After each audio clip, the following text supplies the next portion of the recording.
হৈছে 37টা লাষ্টৰ ব্যঞ্জন বৰ্ণ মানে লাষ্টৰ যে চাৰিটা আছে সেই চাৰিটা ব্যঞ্জন বৰ্ণৰ ভিতৰত নধৰি সেই বৰ্ণকেইটাক সহযোগী বৰ্ণ বুলি ধৰা হয় সেইকাৰণে এইটো এক্সট্ৰা কৈ লিখি দিলে 37 প্লাস খণ্ডতা অনুসাৰ বিসৰ্গৰ চন্দ্ৰবিন্দু সৰ্বমুঠ 41টা এই 41টা আৰু হিপিনে 11টা মুঠ 52টা হৈছে বৰ্গমূল আৰু এইবিলাক লিখন পদ্ধতি ইয়াত আপোনালোকে এইবিলাক জুম কৰি চাই ল'ব ভিডিওটো চাৰৰ ওপৰত উঠাব আৰু এইখিনি আমি চাওঁ যিসকলে অসমীয়া মেজৰলৈ কৰিছে সিহঁতে এইখিনি দৃশ্য আপোনালোকে পাইছে ব্যঞ্জন বৰ্ণমালাৰ ভাগ ক'ত কেনেকৈ লাগি কি উচ্চাৰণ হয় দাঁতৰ লগত লাগিলে কি উচ্চাৰণ হয় ওঠৰ লগত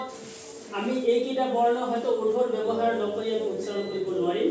এনেকুৱা বিভিন্ন ধৰণৰ আলোচনাবিলাক ইয়াত দিয়া আছে মই সোনকালে স্কিপ কৰি গৈ আছোঁ যিহেতু সময় চাৰে মোক বহুত কম দিছে চাৰৰ ওপৰলৈ আহি যাব এইবিলাক তাৰে ডিছক্ৰিপশ্যন বাস আমি যেনেকৈ স্বৰবৰ্ণৰ ক্ষেত্ৰত আমি পাইছোঁ ব্যঞ্জন বৰ্ণৰ ক্ষেত্ৰত আমাৰ তেনেকুৱা আছে আমি জানো যে যিবোৰ বৰ্ণ উচ্চাৰণ কৰোঁতে স্বৰবৰ্ণৰ সহায় লোৱা হয় সেইবোৰেই হৈছে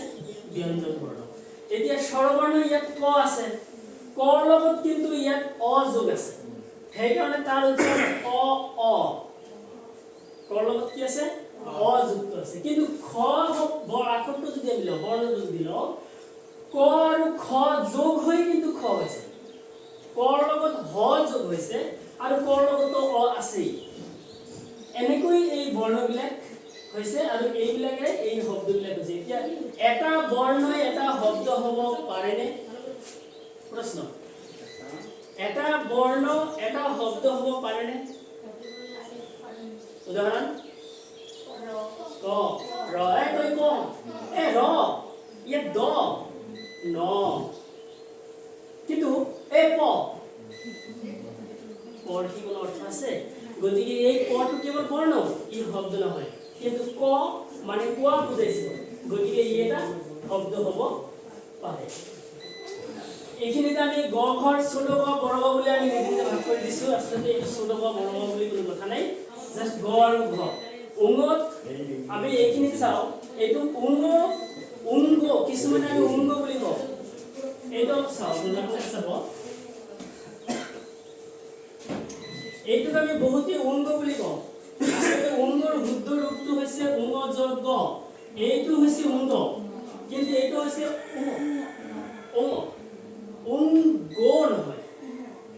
উঙ্গ আৰু উঙ্গ ক'বলৈ হ'লে তাৰ লগত গ এনেকৈ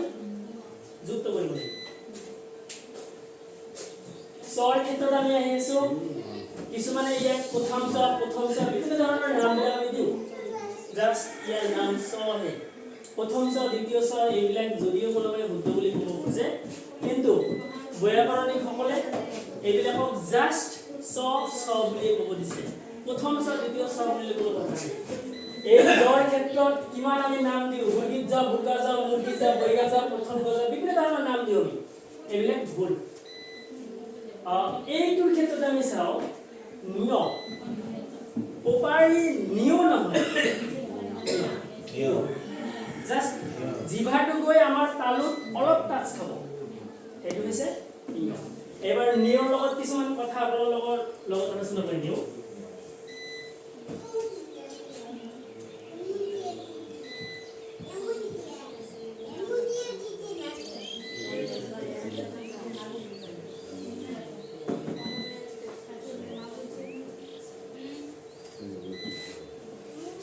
নিয়ৰ লগত চ যোগ কৰিলে আমি জাস্ট সহজতে এইটো থ এটা লিখি আনি কৈ দিওঁ এইটো এনেকৈ দিব নালাগে ইয়াৰ শুদ্ধ লিখন পদ্ধতিটো জানিব লাগিব এইটো শুদ্ধ লিখন পদ্ধতি এনেকৈ দি এইটো দি এনেকৈ দিব লাগিব এইটো এক সমান লেভেলৰ হ'ব লাগিব এইটো হ'ব নিয়োজক চ নিয়োজক চৰ ক্ষেত্ৰত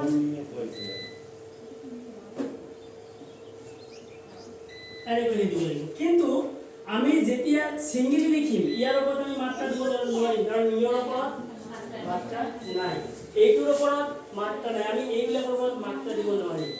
আকৌ নিয়ৰ লগত জ লিখাৰ সময়ত আমি বহুতে জিলাপি বঢ়িয়া কৰি লগাই দিওঁ এক্সাম্পল যদি আমি কুঞ্জ শব্দটো লিখো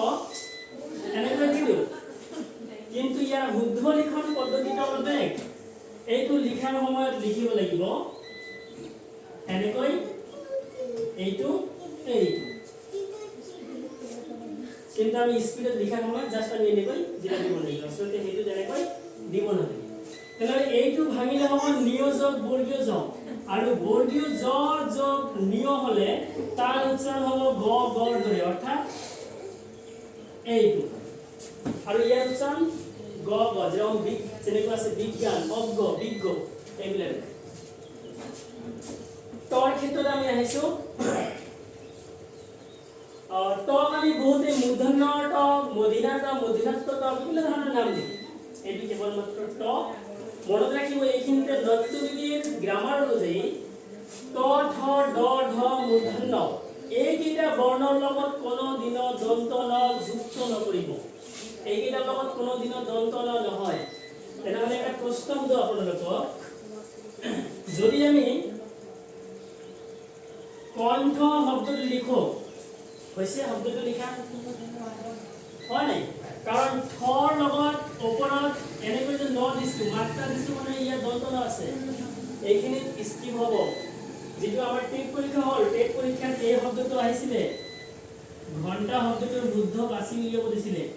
এটা কমপ্লিট কৰি দিছিলে কিন্তু এইটো এইখিনি নহব কাৰণ তৰ লগত কোনো দিনৰ দন্ত ন যুক্ত হ'বই নোৱাৰে কেৱল ত নহয় তৰ গোটেইকেইটা বৰ্ণৰ লগত সদায় মূৰ্ধন্য যুক্ত হ'ব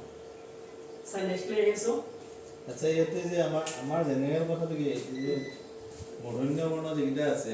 মূৰ্ধন্য শব্দটো উচ্চাৰণ কৰাৰ পিছত বৰ্ণকেইটা কয় হ্যাঁ সেইকাৰণে মূৰ্ধন্যটা উলিয়ায় মূৰ্ধন্যত্ব মূৰ্ধন্যত্ব এনেকুৱা কিন্তু আসলে এনেকৈ ক'ব নালাগে তেনেহ'লে সেইকাৰণে স্বৰে স্বৰবৰ্ণ যিহেতু তেনেকৈ ক'ব লাগিছিলে দন্তীয় ত এনেকৈ ক'ব লাগিছিলে ত থ মিলাই কওক কিন্তু আমাৰ ল'ৰা ছোৱালীবিলাকে কেনেকৈ চিনি পাব তেওঁলোকক কেনেকৈ আমি কম আমাৰ ল'ৰা ছোৱালীবিলাকে ফটো চিনি নাপায় আপুনি যদি মূৰ্ধন্য বুলি কৈ দিয়ে তেতিয়া ফটো চিনি পাব সহজ সেইকাৰণে উচ্চাৰণটো তেনেকৈ কৰা যে আমি যেতিয়া আমি একদম বুনিয়াদী সেক্সৰটাত গৈ আছো গতিকে তাতে আমি কেনেকৈ কি পদ্ধতিৰে আমি এই ডিফাৰেন্সটো বুজাব পাৰিম তাতে গৈ আমি কি শিকাম সেইটো নিজৰ কথা না এটা আমাৰ যিখিনি বুদ্ধ কথা এইখিনি মই বস্তুটো মানে কাউন্টাৰ দিয়া নাই আচ্ছা মই কৈছো যে মই তাৰ ৰিমেডি কি হ'ব যে আমাৰ প্ৰবলেম এটা আহিব সমস্যা এটা আহিব আমি সমস্যা সমাধানৰ উপায়টো আমাৰ কি হ'ব যে আমি সৰু বাচ্চা এটাক আমি ত আৰু ত এই দুটাৰ ডিফাৰেন্সটো আমি বুজাত সুবিধা হ'ব আমি কেনেকৈ বুজাম এই বস্তুটো মই জানিব ত আৰু ট আমি উচ্চাৰণৰ ক্ষেত্ৰত আমাৰ নামনি অসমৰ মানুহকেইটা শুদ্ধকৈ উচ্চাৰণ কৰে কিন্তু উজনি অসমৰ ক্ষেত্ৰত ত আৰু ত একেই শুনা যায় উচ্চাৰণৰ পদ্ধতি প্ৰায় একেই কিন্তু ত আৰু ট টটো দন্তীয় বৰ্ণ টটো আমাৰ দাঁতত লাগে টটো যিমানটো কৰিব গতিকে ট সম্পূৰ্ণ ব্লেক আমি যিমান দূৰ শিকাম এনেকৈ চেষ্টা কৰিম আমি কিন্তু মূৰ্ধন্য এনেকুৱা মানে নাই ইয়াতে মই পোৱা নাই এইটো প্ৰচলিতভাৱে এনেকৈ আমি ব্যৱহাৰ কৰিছোঁ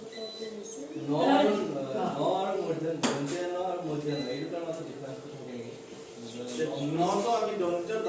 ন আৰু ন দুটা ন যদি বুজাব লাগে দন্তীয় মানে একচুয়ালি বিজ্ঞানত তেনেকুৱা ধৰণৰ আমাৰ নিয়ম নাই যে মূৰ্ধন্যত্ব নাই আমি উচ্চাৰণেৰে মানে বুজাব পাৰিব লাগিব উচ্চাৰণেৰে এই কথাখিনি সৰু সৰু ল'ৰা ছোৱালীৰ ক্ষেত্ৰত আমাৰ অলপ মানে বেছি প্ৰেক্টিচ লাগিব মানে ইমানেই বেছি অনুশীলন হ'ব লাগিব য'ত তেওঁলোকে ডিফাৰেন্সটো বুজি পায় পাৰ্থক্যটো বুজি পায় এইটো আমাৰ শুদ্ধ ৰূপ কিন্তু এই শুদ্ধ ৰূপটো আমি স্কুল লেভেলত লৈ যোৱাৰ লগে লগে কিন্তু আমি বহুত মানে মুখামুখি হ'ম সমস্যাৰ মুখামুখি হ'ম কিন্তু স্যাৰ আমাৰ শুদ্ধ এই সমস্যাটো আমি জানিব লাগিব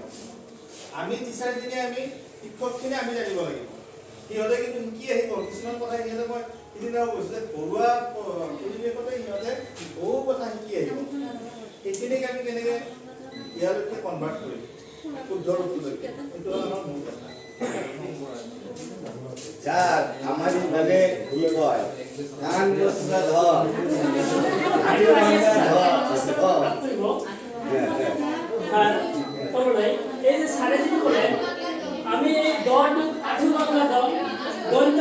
দন্তার দর সান্দর দিঙে দর ছোট দর কিমান নাম দিও আঠু বাংলা দর আমি কান বসরা ধর কান ধরা ধর এনেকৈ আমি শিকাব পাৰিম কিন্তু শুদ্ধ নিয়মটো আসলে এরকম নহয় আমি জানাটো কোনটো শুদ্ধ কোনটো বলে তুমি জানোই এতিয়া কয় হ্যাঁ আকৌ এই নটো আমি দন্তান ন দন্তা ন নাম দিও আমার সালে নাম আদি ভাঙা কান বসরা সালে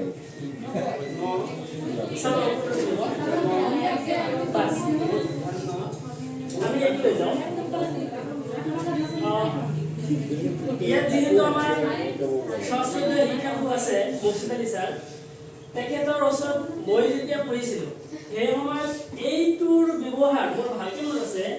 এইটোৰ পৰা এইটো হয় বুলি আমাক শিকাইছিলে কিন্তু ছাৰে যিটো শিকাইছিলে সেই সময়ৰ শিকন পদ্ধতি এই সময়ত শুদ্ধ আছিলে কিন্তু বৰ্তমান আমাৰ ভাষা বিজ্ঞানীসকলে এইটোৰ পৰা উৎপত্তি হোৱা নাই বুলি কৈছে এইটো হৈছে এইটোৰ পৰা উৎপত্তি ইয়াৰ পৰা আছে ইয়ৰ অন্ত্যেষ্টিৰ পৰা যিটো আমি কওঁ ইয়ৰ পৰাহে হৈছে সেইকাৰণে বানান পদ্ধতিটো আমি এনেকৈ আগত পঢ়িছিলোঁ ছাৰে আমাক শিকাইছিলে দন্ত হ তই জফলাত হত আমাক শিকাইছিলে সেইটো সেই সময়ত শুদ্ধ আছিল ছাৰ ক্ষমা কৰিব না কিন্তু মানে সময় পৰিবৰ্তন না এতিয়া চা মই লগে আহিছোঁ এইখিনিৰ লগত এতিয়া আমাৰ এটা আনন্দ লিখি দিছোঁ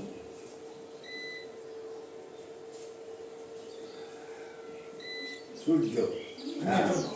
আগত এইটো আছে আমি লিখিছিলোঁ নাই সূৰ্য এতিয়া নাই এতিয়া শুদ্ধ নেকি এইটো কৈ প্ৰেডিক্টেবল মানে আগতে এইটোৱে মানে এই সময়টো যেতিয়া আহিল যে এইটো ভুল বুলি যেতিয়া আহিল এই সময়খিনিত এই জকাৰ এইটো বুজাইছে ইতিমধ্যে গতিকে এইটো দিয়াৰ প্ৰয়োজন নাই আৰু এতিয়া আকৌ কি হৈছে ছাৰে কোৱাৰ নিচিনাকে যে এই জ্বৰ আমি শিকাটো জ্বৰ সমান জকাৰ আমি শিকিছোঁ তাৰপিছত শব্দ আমাৰ পদ জকাৰে কিয় পদ জকাৰে কিয় এনেকৈ বিভিন্ন বস্তু আমি শিকি আহিছোঁ তাৰপিছত আমাৰ লাহে লাহে কি হৈছে এইটো নাহে আচলতে ইয়তহে ইয়কাৰ আহে আৰু এইটো জকাৰ বুলি উচ্চাৰণ নহয় এইটো কি হ'ব ইয়কাৰ এতিয়া সেইকাৰণে সূৰ্য সৌন্দৰ্য আশ্চৰ্য এইবিলাক শব্দ খালি এই ৰেষ্টুৰাটোহে আছে এইটো নাথাকে তাৰমানে ছাৰ এতিয়া সূৰ্য পুৰণি এইটো বানান কৰিবলৈ হ'লে সৰু ল'ৰা ছোৱালীৰ ক্ষেত্ৰত বানানটো অলপ দীঘলীয়া হয় সেইটো অলপ সহজ কৰি দিয়াৰ কাৰণে সৰলীকৰণ মানে ভাষাৰ ক্ষেত্ৰত সদায় এটা কথা জানিব ভাষা সদায় সৰলীকৰণ মানে যিমান মানে কঠিন হ'ব কঠিনৰ পৰা লাহে লাহে সহজলৈ গুচি আহিব আৰু সহজলৈ গুচি আহি আগন্তুক দিনত বা আৰু কিমান সহজ হয় কি আখৰ আমাৰ পৰা নোহোৱা